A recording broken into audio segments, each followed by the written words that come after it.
라디오 서울 방송 오늘의 미국 듣고 계십니다. 영국 신문 가디언에 실린 한 어피니언입니다. 이 어피니언은 개신교 목사, 미국 목사입니다. 노스캐롤라이나에서 목회 활동을 하고 정치적으로 굉장히 활발하게 일하시는 분이죠. 윌리엄 바버라는 목사가 썼는데 이것을 영국 신문 가디언도 추천을 하는 컬럼이고요. 트럼프 대통령에게 있어서 가장 큰 적은 경제다. 그러면 뭐 좀 이상한 것 같잖아요. 경제가 이렇게 좋은데 이분이 설명을 합니다. 노스캐롤라이나주에 워낙에 아프리칸 아메리칸들도 많이 살고 있고요. 가난한 미국인에게 물어봐라 하면서 꼭 그 가난한 미국인이 소수 인종만은 아니라고도 얘기를 하고 있거든요. 지금 다우지수가 굉장히 높다고 좋아하고 실업률이 낮다고 좋아하고 경제 거봐 이것보다 어떻게 더 좋을 수가 있겠어? 라고 얘기를 하지만 그런데 그렇게 다우지수나 아니면 실업률로 미국의 경제 상황을 보는 것은 이것은 정말 구시대 19세기의 소음값으로 농장 경제를 보는 것과 똑같다라고 얘기를 합니다. 그 당시에 아무리 목화 따고 모하고 하는 그 같은 농업에 종사하는 사람들이 얼마나 많은데 그 지주는 돈을 벌지 모르지만 소작농들은 열심히 일하면서도 못 먹고 못 살았지 않았느냐. 똑같다. 누가 요즘에 가난한 사람들이 주식에 투자할 돈이 어디 있느냐. 이런 얘기를 하는 겁니다. 미국의 인구 가운데서 1억 4천만 명은 가난하거나 아니면 가난한 것 이하의 삶을 살고 있다라고 얘기를 하고요. 그래서 경제붐이라고 하지만 보통 많은 사람들에게 지금 한 1억 4천만 명 정도에게는 전혀 혜택이 안 되는데 그게 무슨 경제붐이야? 누구를 위한 경제붐이야? 라고 얘기를 하는 겁니다. 이 1억 4천만 명이 갖고 있는 그 부를 한 3명 정도 부자가 다 갖고 있는데 라고 계산을 했고요. 생활비나 집세는 점점 70년대보다 집값이 지금 전체 버는 돈의 3분의 2를 집값으로 내는 사람이 70년대에 비해서 2배가 많은데 이게 지금 잘 된 거야? 풀타임으로 일하고 최저임금 받으면서 아파트 2베드룸짜리 돈 못 내는 그런 나라는 이 세상에 미국밖에 없어. 개발국가 가운데서 그런 얘기도 했고요.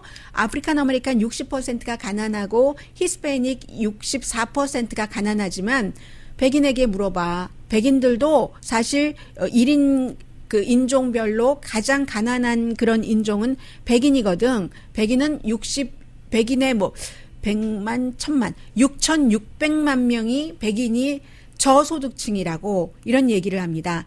해서 트럼프 대통령이 인종적으로 백인이 아닌 다른 인종은 아주 나쁘다는 그런 아주 위험한 것을 퍼뜨리고 블랙 리더들도 뭔가 편을 가른다고 비난을 하고 하지만 그러나 백인 미국인들도 그 어느 때보다 충족하지 못하는 점이 있다. 미국에서 날마다요. 미국에서요. 이 목사님이 자료를 분석해서 얘기를 하는데 미국에서 날마다 700명이 북한이 아니에요. 미국에서 날마다 700명이 굶어 죽는답니다.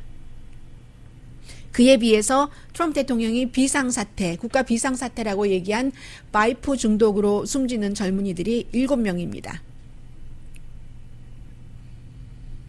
주식값 올라가고 개인 세금, 트럼프 대통령의 세금 정책으로 세금이 줄어들어서 이득을 보는 사람들.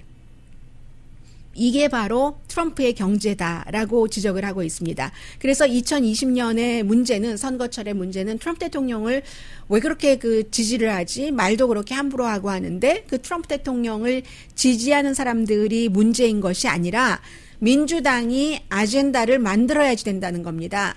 그렇게 가난해서 못 사는 백인계, 히스패닉계, 블랙 피플들에게 어떻게 돈을 마련해 줄 것인가, 정치 시스템을 어찌 바꿀 것인가 라는 것을 지적을 하면서요. 실제로 지난번에 켄터키주에서 켄터키주도 굉장히 좀 시골이 많고 하는 주잖아요. 트럼프 대통령을 지지해도 트럼프 대통령이 지지하는 공화당 후보가 진 것을 얘기합니다. 민주당 주지사가 당선된 것을 얘기하고 있는데요. 왜냐하면 그 민주당 주지사가 지금 이 목사가 얘기를 한 것처럼 가난한 사람들, 이 가난을 나라가 구제 못한다고 하는데 나라가 어떻게 가난을 구제할 수 있을까 하는 것을 이제 슬로건으로 공약으로 가지고 나왔다는 얘기예요. 그래서 이게 중요하다라고 얘기하면서 역시 이긴 그 민주당 주지사가 연설할 때도 가난한 사람을 위한 것을 말했다. 트럼프 대통령이 지금 선거 캠페인 하면서 지금부터 11월까지 all about 경제. 내가 경제를 이렇게 잘했고 앞으로도 이렇게 좋아질 거고 여러분은 이만큼 부자가 될 것이라고 얘기를 하지만 all about 그 경제가 all about who. 누구를 위한 경제인데? 라고 지금 이 목사는 얘기를 하고 있고요. 이참에 뭐 항상 이렇게 기회가 있네요. 어제 말씀드리려다가 시간도 안 되고 맥이 좀 끊기는 것 같아서 제가 참았던 얘기인데 버니 샌더스 후보가 트럼프 대통령이 헤드라인에는 말씀드리고 말씀 못 드려서 마음이 불편했고요. 그 사람 사회주의자가 아니고 공산주의자야 라고 얘기하니까 이 버니 샌더스가 일요일에 팍스 TV의 크리스 월러스와의 인터뷰에서 이렇게 얘기를 합니다. 난 공산주의자는 아니지. 트럼프 대통령이 또 나보고 모스크바에서 결혼했다고 하는데 내가 언제 모스크바에서 결혼했어. 신혼여행 갔지 하면서 트럼프 대통령 그런데 어차피 공산주의가 뭔지 사회주의가 뭔지 그 차이를 잘 모를 수도 있어 라고 얘기하면서 이 말이 하이라이트였습니다. 버니 샌더스라는 본인을 민주적 사회주의자라고 얘기하는 사람이 공화당 대통령 도널드 J. 트럼프에게 그래 나 민주적 사회주의자 맞는데 트럼프 대통령도 사회주의자 아니야? 그런데 트럼프 대통령과 나는 좀 다른 사회주의자지. 나는 가난한 사람, 힘 없는 사람들을 어떻게 그 최소한의 어떠한 그 인간적인 그 면으로 살 수 있는가를 정부가 끌어올릴 것인가, 정부의 역할에 그 무게중심을 두는 사회주의자고 트럼프 대통령은 부자를 위한 사회주의자잖아. 미국 대통령이나 정책에 도움이 필요 없는 부자를 위해서 세금 감면해주고 주식시장에만 신경 쓰고 그러잖아. 그러니까 트럼프도 사회주의자, 나도 사회주의자인데 결이 다른 사회주의자다라고 버니 샌더스는 얘기를 했습니다. 또 이런 거 보면 버니 샌더스도 또 트럼프 대통령과 토론할 때 잘할 수 있을 것 같기도 하고요.